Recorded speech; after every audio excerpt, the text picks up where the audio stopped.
We continue on with our Big East tournament preview in this segment, number 12 of the Instant Reaction podcast. We will be chatting with Milwaukee Journal Sentinel's Marquette basketball beat writer, Ben Steele. Ladies and gentlemen, Ben Steele, thank you so much, Ben, for coming aboard here with us to chat, of course, Marquette Golden Eagles. We've got a good matchup coming up on Thursday. How are things over in Milwaukee for you? It's good. Yeah, it's March, man. Best time of the year. You guys know that. I'm just excited to get back to the Garden for the first time in a couple of years. Obviously couldn't go there last year, so it's just it's always the best week of the year, man. I love it. Being in the Garden, it never gets old. Just looking up, seeing that Garden ceiling, man. I can't wait until Thursday. We of course have Marquette and Creighton going head to head at 2:30 Eastern time on Thursday. That's going to be the only contest on Thursday that is locked in right now. Of course, every other one on Wednesday that will determine who Providence will play, who Villanova will play, and who UConn will play. But Marquette finished the regular season 19-11, 11-8, a really, really good regular season for them, of course, in Shaka Smart's inaugural season at the helm of the Golden Eagles program. Let's take a peek first at the preseason coaches poll just for the heck of it, Ben. And of course, we look at what Marquette they were quote unquote supposed to do according to the coaches, and they were selected to finish or voted to finish 9th within the Big East. And boy, were all the coaches wrong. Yeah, I think it was just a symptom of I didn't even know what to make of this team. I study this team probably more than anybody. And, they had 9 new players, 3 returning guys, one of whom didn't play at all. I mean, played a little bit last season, but not that much. So as a default before the season, I was saying, this team could finish 500 in the Big East. That was probably their ceiling. That was probably just like my cop-out go-to answer when people ask me how this Marquette team would do. But in reality, I don't think anybody just how good this team could be, except for I will say I was at Big East Media Day when that coaches poll was released, and Daryl Morcell from Marquette, the grad transfer, he was legitimately upset about it. He's like, I know we're a good team. I know we're way better than that. I think his exact quote was that's laughable that we were picked 9th to finish in the Big East. So there's one guy out there that knew it. That was Daryl Morcell from Marquette. It's truly unbelievable to see what had gone on with Marquette and also, of course, with other teams within the Big East. Of course, Xavier falling in expectation, St. John's not doing it, Seton Hall staying right in the middle, Villanova being Nova, UConn being UConn, and the rest of the list goes on. But for Marquette, though, another player that really has been, and not only has been the best player on the team, but also was voted as most improved player within the Big East Conference just about a couple hours ago, or 3 hours ago, if you will. Justin Lewis. I mean, this man is a freak. There's no doubt about his talent. There's no doubting his talent, what he can do. But was the Big East ready for what Lewis had in store? Yeah, I kind of picked Justin is kind of a guy that was going to make a big leap this season, because you could always see the physical talent with him. He's got, he's 6'7". If you see him in person, you got to see him in person. He's just got super long arms, big hands. His legs are really thick, really strong legs, strong base. But he just hadn't, he showed flashes last year as a freshman, and he had an ankle injury that kept him out of 6 games. I think that held him back at the end of the season. So I kind of figured he would take a pretty sizable leap this year, but I didn't think he would go from 7 points a game last season up to 17 and 8 rebounds like he did this season. But the talent was always there, and you could see as the season went on, he started gaining more and more confidence. I think back to Marquette's win at Villanova during Marquette's 7-game winning streak in January. Justin Lewis scored the last 7 points of that game, hit the winning 3-pointer, to win at the Finn, where as you guys know, not a lot of teams go in there and win at the Finneran Pavilion. Yeah. And then after that game, I think his confidence just skyrocketed. You saw the very next week at Seton Hall, he Justin Lewis put up a career collegiate high 33 points in that game. So the physical tools were there. He got some confidence going, and it just kind of skyrocketed this year. And he scored 28 points against St. John's in the season finale. I think he's pretty primed for maybe another little leap here as we go into the postseason. Ben, let me ask you this. Obviously, you have two players on this Marquette Golden Eagles team that they really have done pretty well. Obviously, Justin Lewis and Daryl Morsell, both of those players, they come in averaging double-digit points per game. But then you look down the list. You got Cam Jones, Greg Elliott, Tyler Kolek. Those guys are averaging about 8 and 7 respectively. Is that something of a cause for concern heading into the tournament and potentially the big dance too, when you have those two guys that the offense relies so much upon? Who can you rely on in the just beyond Lewis and Morsell? Yeah, some of those guys have had some big moments this year. Marquette's kind of slipped a little bit at the end of the year, and I think those guys' numbers have kind of decreased a little bit at the end of the year. But all those guys have had big games. Just the guys you mentioned. Greg Elliott was shooting 50% on three for most of the season, but he hit a little cold stretch for, I would say, like the last 3 weeks or so, and his three-point numbers have gone down. I'm not sure off the top of my head. I think he's probably around 42% or so on threes now. Yeah. Tyler Kolek was like one of the Big East leaders in assists. When Tyler Kolek's really going, that's when the offense is at Marquette's offense is at its best, when the ball is popping around. And he's distributing the ball. Now teams have the second half of the Big East season, teams really keyed in on Tyler Kolek, and if you remember, like the first half of the Big East season, the pick and roll offense for Marquette was outstanding, and Tyler Kolek was the engine of that. But teams have kind of adjusted to that. They're making him shoot more instead of helping off others and opening up passing lanes for him that Tyler was taken advantage of earlier in the year. Teams have kind of shut that off. So that's an area where I think some Marquette fans are concerned about, hoping that Marquette can make some adjustment to other teams' adjustments after the looks they've gotten the last couple weeks and going into the postseason. Cam Jones, I think that's going to be a guy that's going to be the real wild card for Marquette in the postseason. It's a freshman guard. I think they list him at 6'4", maybe a little bigger than that, but he's just absolutely fearless shooter, like not shy of the moment.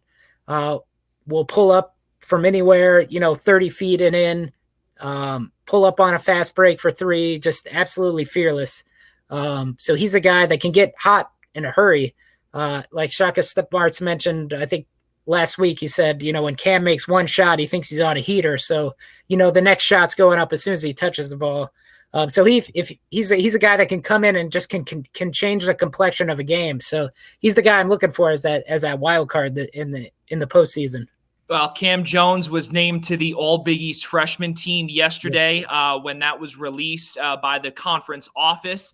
Ben, you also brought up about, obviously, with Kolek also, he averages 5.7 assists per game. You also brought up about the three-point shooting with Greg Elliott. He averages 40.5 from distance, as well as 39.6% from distance from Cam Jones. Mike Szabo, take it over. Yeah, Ben, thanks so much for being on. Moving now over to the matchup with Creighton on Thursday. This was two teams that in their regular season meetings had absolutely amazing matches, both by very slim margins of victory were won by Creighton. What is the one thing that Marquette really needs to do to really change that around and get a win this time around in Madison Square Garden?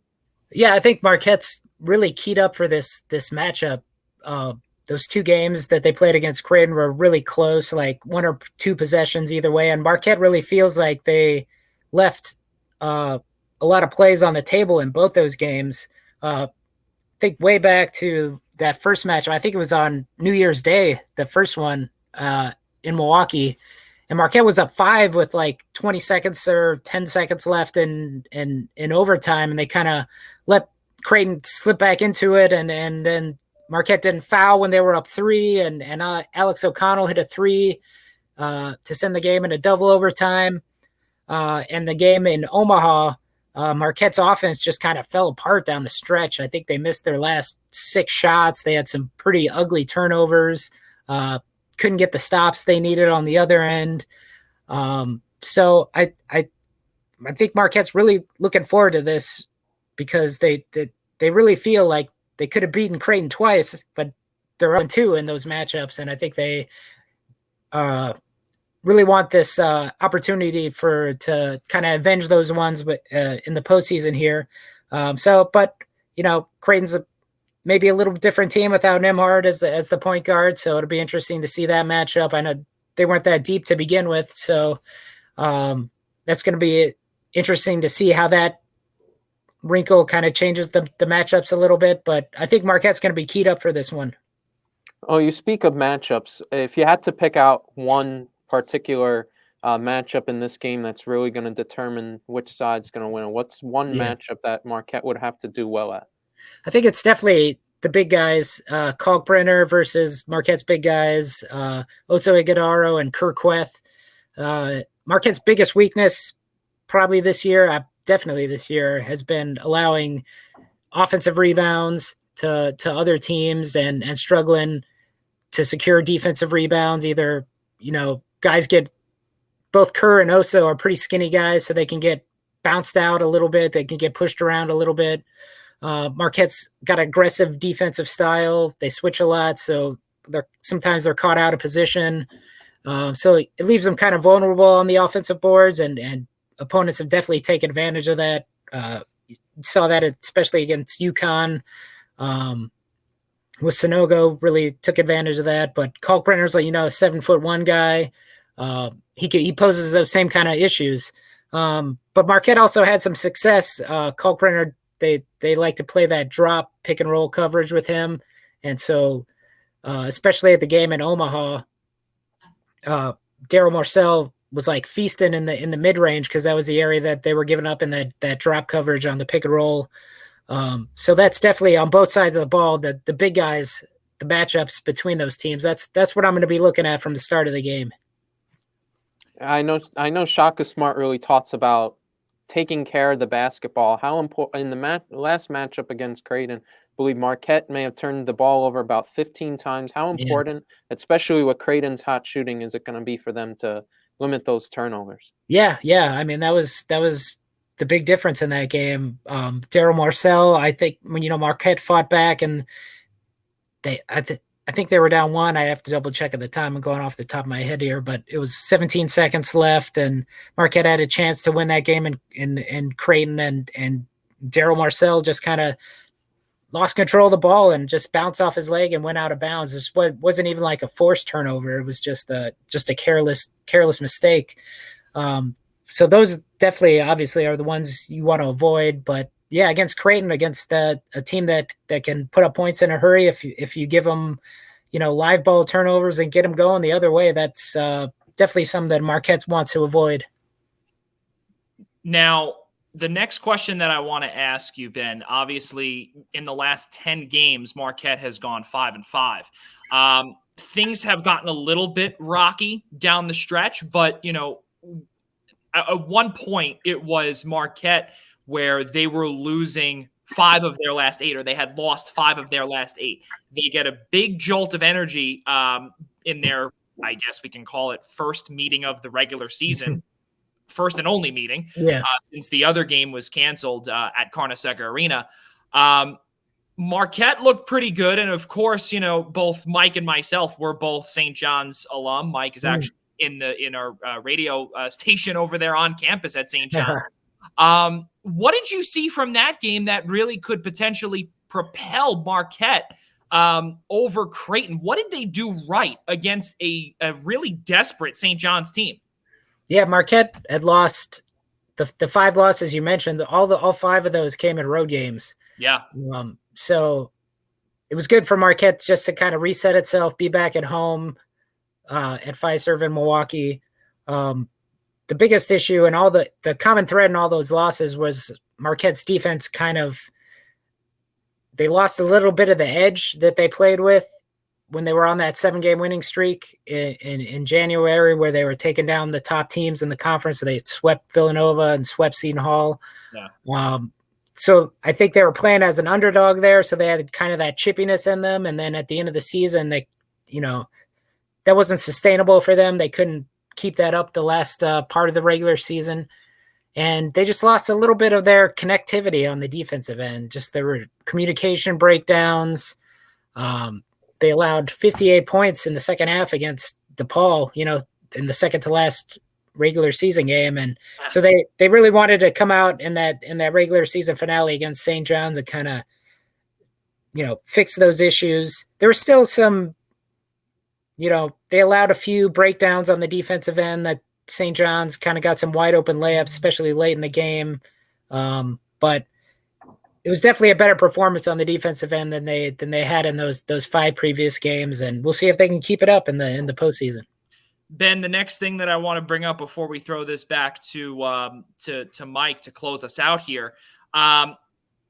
I know normally we would end it with this, but of course I'm kind of antsy just to get your reaction to what you think might just happen throughout this Big East tournament. We continuously have heard this entire season that the Big East Conference has been beating up on each other. This is one of the best years that the conference has seen, not only since realignment, but ever since the Big East has was established, for starters. Number 2, also. We also hear that, the Big East Conference this season might arguably be the best conference in the country. It's possible. I don't know how that may turn out, but we do have the official graphic up here that has the matchups, or rather, I guess, the bracket for the Big East tournament. Ben, give us your thoughts on who you think might make it to the final, or if you want to go game by game, you're more than welcome. Yeah. Well, I think, like I mentioned, Marquette's going to be keyed up to go against Creighton here. So I think Marquette I think it'll be close, but I think Marquette will get the edge. I think that Nembhard loss is huge for Creighton. So I think Marquette survives that first round. So I'd be really interested to see the Marquette Providence rematch in the semifinals there, just because all the narrative around Providence with all the close wins they've had in the regular season. I don't know if a lot of people remember, but Marquette beat Providence by 32, like way back in January. That kind of kicked off Marquette's, big January, that they kind of solidified their NCAA tournament resume during that stretch. So that was probably the best offensive game it was definitely the best offensive game that Marquette played this year. I don't know if they can replicate that at all, but they only lost by a possession in Providence too. That was a really good game. And Marquette's offensive rebound issues kind of came back and bit them in that game. And Nate Watson had a putback for an and one and kind of the winning basket down the stretch. So I'd be really interested to see that on a neutral floor, how that would play out, because Marquette was really good at home and had some struggles on the road, how that would play in a neutral court venue in Madison Square Garden. And then, I really like UConn a lot. Every time, they were really good against Marquette this year. Like I mentioned, Sanogo is just awesome against Marquette. I just like their pieces. I like the way their roster fits together. They got some athletic dudes and really good defense. So I think UConn could probably maybe power their way past Villanova in the semifinals. And then, I don't know if you want to consider that a crazy upset pick, but we can if you want to. But yeah, I'd be interested. That'd be a really good. I think that's probably the best case scenario for the semifinals there. Is that all the top seeds, or am I just picking a chalk thing here? Yeah. Well, listen, obviously what you got there, you got Providence, you got Marquette. Marquette's knock off a number 4 seed, but yeah. Yeah, you got Villanova, UConn on that Friday. And then, you know what? We'll put you on the spot here, Ben. Who do you see in the final round? Yeah, I'll probably say Providence maybe gets by Marquette in the semifinals, and then Providence, UConn in the final. And then, like I said, I really like UConn's roster. I like what they're about. I'll go with UConn taking it to the final and winning it. Wow. Now that would be something else too. And of course, because the last time that clearly, Ben, you and I were there, 2020, that was the day and the couple of the week the world stopped, and of course the sports world stopped, and I was in the building when that all went down. So it will be good to be back there, both you and Absolutely. I. For sure. Also, Mike Szabo will be there too, covering St. John's too. Mike, any final thoughts for Ben? Yeah, we mentioned about Ryan Nembhard in this matchup. How specifically will that matchup really be a difference in this game? How can Marquette really attack that absence and in their point guard play in that matchup? Yeah, I think it slows the game down a little bit just because Nembhard is just so good on the break, and he really pushes that Creighton offense just to, getting out in transition and getting some early buckets. So I think if the game slows down a little bit, I think that kind of fits into Marquette's favor a little bit. They don't want to get outrun by Creighton and just getting those easy baskets that Nembhard provides. Although I would like the backup guy, I'm going to butcher his name, Roddy. Oh yeah, Roddy Andronikashvili. Yeah.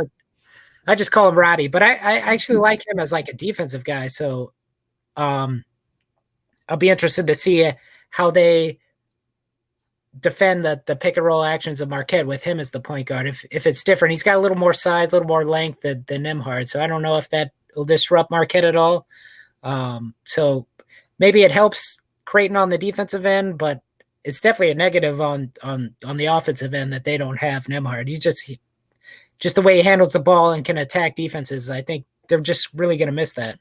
Yeah, and of course we got a chance to see Ryan Nembhard go down with that massive injury in Carnesecca Arena where he yelled, "It's broken." That was one of the hardest things that we had to hear in person. And of course, he was down on the floor for a while, and definitely a massive piece to McDermott's team.